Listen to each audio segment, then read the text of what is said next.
ওই এই ঘরে খাইতে বসা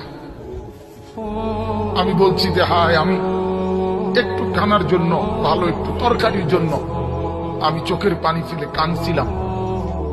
সেই আমি আজ মালিকের দয়া, মানুষের এই পরিমাণ মেহমানদারি, যে যার কারণে মাঝে মধ্যে মানুষ কষ্ট পায়, খাইতেও পারি না।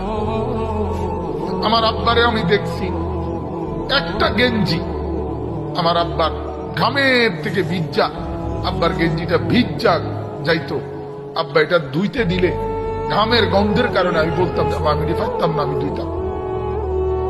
এরকম ওই দিনও মারে বলছি যে মা, আজ যখন মালিক অনেক সম্পদ দিছে, আজ আর বাবা নাই, বাবার এই সুখের সময় কিচ্ছু খাওয়াইতে পারলাম না, কিচ্ছু না, কিচ্ছু না।